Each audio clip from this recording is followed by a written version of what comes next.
"Come with me, you need to see this yourself." That's what the old security guard said. Quiet.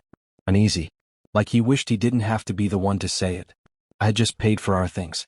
My wife had stepped aside to take a call, nothing strange about that. Until this. I followed him, heart suddenly heavy for no reason I could name.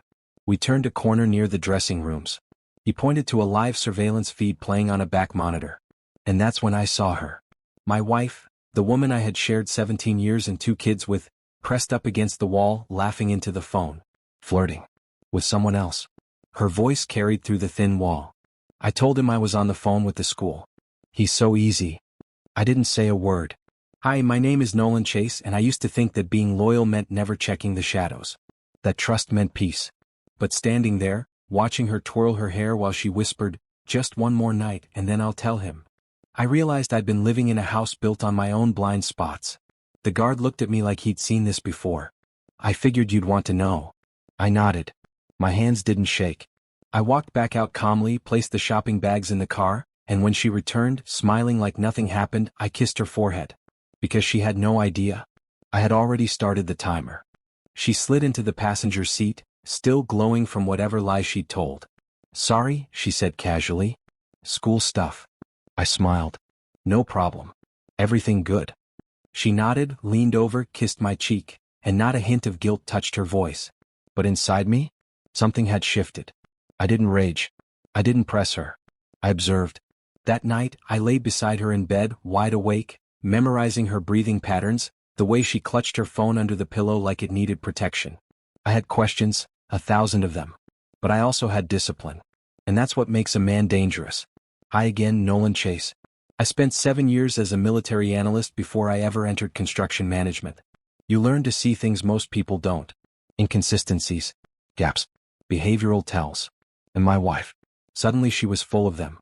The new gym bag she never unpacked. The mystery volunteer nights. The perfume that didn't match what she used to wear. The locked phone screen she used to leave open. But I said nothing. Instead, I rebuilt something quietly, a log. I tracked every outing, every excuse, every shift in tone. And then I called in a favor from an old friend, a digital forensic consultant I once helped through a custody battle. Within 2 days, I had access to every deleted message, every cloud-stored voice note. The voice I heard wasn't just hers. It was his. And the next file was a photo, timestamped just 12 minutes after I paid for our groceries that day. She was in the store. But she wasn't alone. The photo stopped me cold. It wasn't the angle. It wasn't even what they were doing, just a whisper of space between them, his hand barely brushing hers near the dressing room corridor. It was her face. Relaxed. Lit up. That subtle half-smile she used to give me before we had kids, before bills, before life hardened around us like concrete. And now it belonged to someone else. I stared at it longer than I should have. Hi, Nolan Chase again. A man learning in real time what betrayal actually feels like. Not the movie version. No explosions, no shouting. Just this cold, quiet nausea that starts behind your ribs and never quite leaves. I didn't confront her. I upgraded my plan. First, I hired a family law attorney, discreet, effective, and trained in pre-litigation investigation. We opened a folder. Built a timeline. Next, I met with our financial advisor and asked one simple question. If a marital asset is being moved in secret, how early can we trace it? His reply? Depends how clever she thinks she is. Turns out, not very. She had been siphoning off small amounts from our joint account, transferring to a private debit card under the name of a fake LLC. The name of the LLC? Matched his initials. I didn't flinch. I signed the documents. Froze the joint accounts. Transferred the house deed, legally protected through a clause we'd signed years ago when my father co-signed the loan. She couldn't sell it. Couldn't leverage it. She didn't know yet. But I had already erased the safety net she thought she'd stolen. And in 3 days, she'd walk into the meeting that would change everything. Because I invited them both. I reserved a quiet conference room at a downtown co-working space. Clean, professional, forgettable. 2 chairs across from mine. 1 legal pad. 1 envelope. She thought we were meeting a potential investor for my business. He thought he was showing up to discuss expansion plans. Neither knew the meeting was with me. They arrived together. Not holding hands, but close enough that the lie was no longer careful. He wore a blazer. She wore the same perfume I bought her for our anniversary last year. I stood when they entered. Her face drained instantly.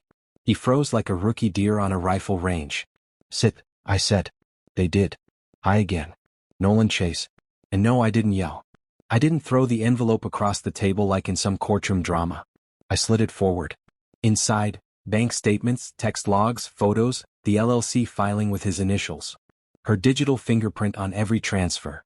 She didn't open it. I can explain, she whispered. I'm not here for an explanation, I replied. I'm here to end the story you two started behind my back. He leaned forward, trying to sound calm. You have no right to ambush us. I laughed. Not loud. Just once. You ambushed a marriage. I'm just returning the favor, legally. Then I stood. I've already filed for separation. The house is frozen. The bank account is under investigation for fraud. And you, I looked at him, should probably call a lawyer before the IRS does. She was shaking now. Not from fear. From finally realizing I wasn't bluffing. But what neither of them knew was that someone else had been watching this play out quietly. And she had just booked a flight. The someone else was my sister, Rachel. Divorce attorney. Single mom. Zero tolerance for betrayal, especially when it involved me. She booked a flight the minute I sent her the files. No questions. No lectures. Just one message. Don't let her spin the narrative.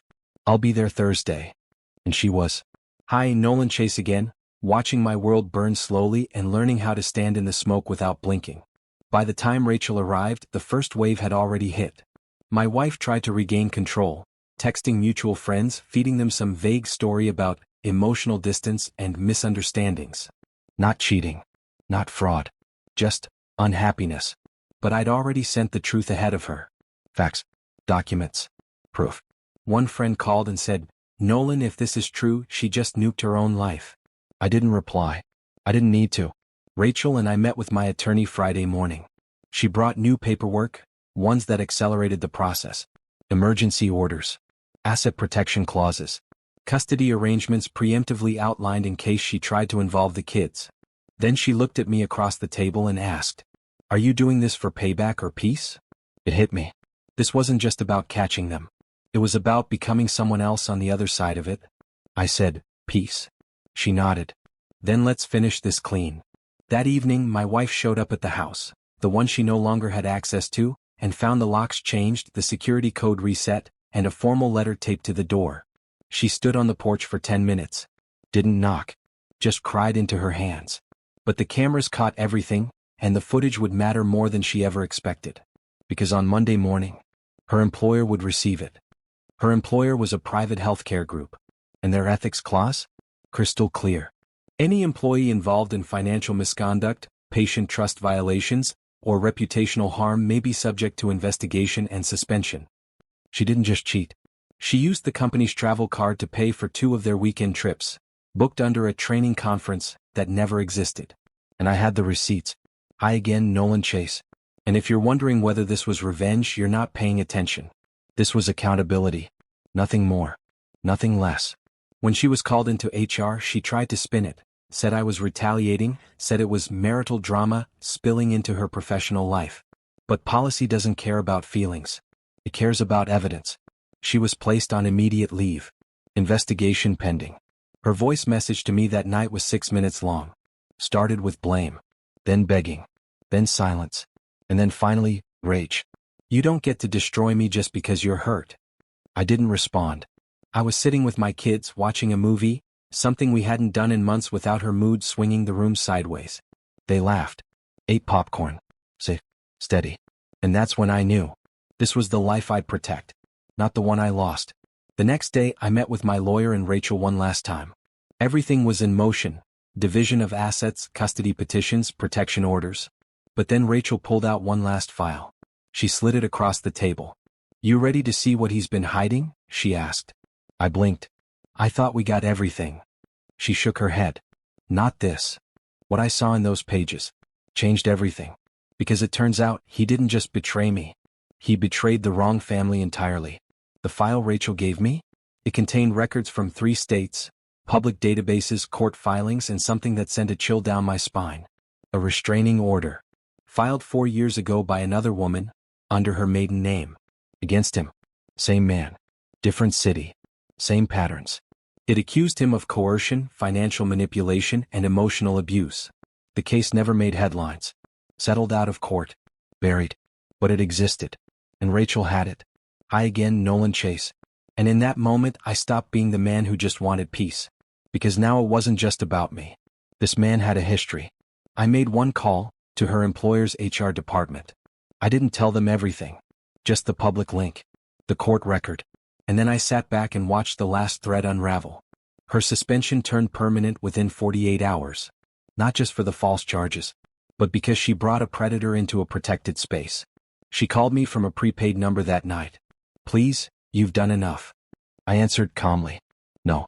I haven't done anything. I just stopped covering for you. Then I hung up.